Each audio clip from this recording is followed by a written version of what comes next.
Hey everyone, this is Film Conscience, where the voices in my head do the talking. Over here we have the more critical, technical side of me, and over here we have the more emotional, intuitive side of me. And today we're going to be looking at Disney's A Christmas Carol, which is of course based on the classic story by Charles Dickens about Ebenezer Scrooge, a horrible, selfish old man who is encountered by the ghosts of Christmas past, present, and future, and shown his life to help him try and rediscover his Christmas spirit. So I'm going to let you guys take it away. What did you think? Well, I think that this film really surpassed my expectations and actually turned out to be a decent version of A Christmas Carol. All right, well, let's not get carried away here. I mean, the film was definitely not without its issues. Come on, man. Would you get the Christmas tree out of your ass? Trust me, you're no angel. Anyway, I think the film did have a few issues, but I think that many of the scenes were handled with the grace and tact that the story deserved. Tact, maybe, but grace? Really? I mean, some of the scenes, they were just so overblown and silly. And not where they were supposed to be either. It came off as a very showy film, and it wasn't really concentrating on the substance. I mean, what would happen if, you let Michael Bay direct Citizen Kane? You would essentially get the same effect. I think the example you're looking for is Zack Snyder directing Watchmen. A bajing! Yeah, man, was that a piece of shit. But seriously, though, I mean, you must see where I'm coming from. No, I do. I'm just giving you a tough time. There was the occasional cringe moment we were talking about in our last episode. Like, what was up with that scene with Jacob Marley's ghost dislocating his jaw? What is this, The Grudge? No, it's A Christmas Carol. I mean, what the hell were these people thinking? It was a shame to see some of the classic scenes, and not to mention some of my favorites, being shat on by completely over-the-top, unnecessary visuals. I mean, there was that one part with the ghost of Christmas Present who is showing Scrooge the two children representing ignorance and want. I mean, I'm not going to describe what goes on, but Robert Zemeckis, must have gone temporarily insane while directing that scene.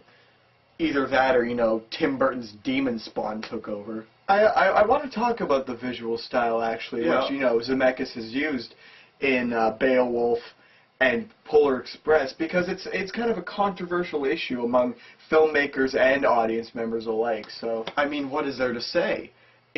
Like some of the scenes in the movie, it just comes off as kind of unnecessary and a little bit creepy. It's kind of like one of those girls' dolls that, have that kind of creepy vibe, but then, the girl just goes the extra mile by making her up like a prostitute. Okay, what is it with you and girls' toys? I don't know. Okay, well, anyway, yeah, you're absolutely right. The human characters in particular do get a little bit frightening. Exactly. Oddly enough, all but Scrooge. And I think the reason that his character worked is because he was more of a caricature than an actual human being. Where, in the case of the movie, a human being is more of a soulless creature ready to devour your soul. While it continues to be an odd choice, I must confess there were some parts that were stunning. And that's what the point I'm trying to get to. It's really conflicting in more ways than one. Like the parts where you're talking about that get a little too showy, some of them look great, and in theory are really cool and creative ideas. It's just too bad that they didn't translate or contribute to the feel of the film. Exactly. Yeah. Now, how about the performances? Well, I have to admit, Jim Carrey as Scrooge, I don't think they could have made a better choice. Couldn't agree more. I couldn't agree more. Yeah, I think that he did an impeccable job, and he really acted as kind of the glue that held the whole movie together, much like his comedies, because let's face it, they didn't really have much going for them other than old crazy-faced Carrey.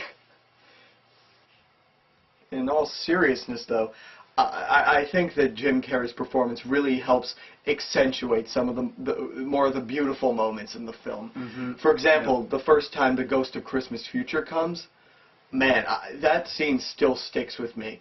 It's absolutely sublime for a minute, and then, it goes back to David Lynch's and David Cronenberg's theme park. Wouldn't that make David Lynchburg's theme park? Yes, I suppose it would. Yeah, but going back to the subject of the ghosts, the first two, The Ghost of Christmas Past and The Ghost of Christmas Present, while they were interesting ideas, I felt that they got a little too silly for my taste. But it was like you said, The Ghost of Christmas Future, that was both a great idea and, for the most part, well executed.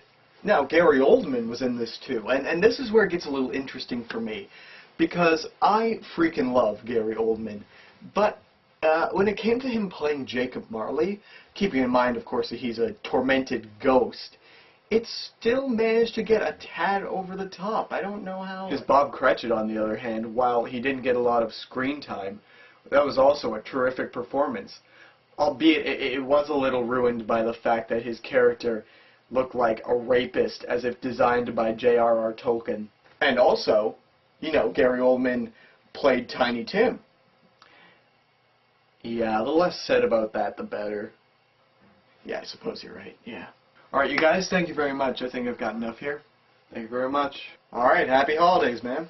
Hey, same to you. So, here's my conclusion.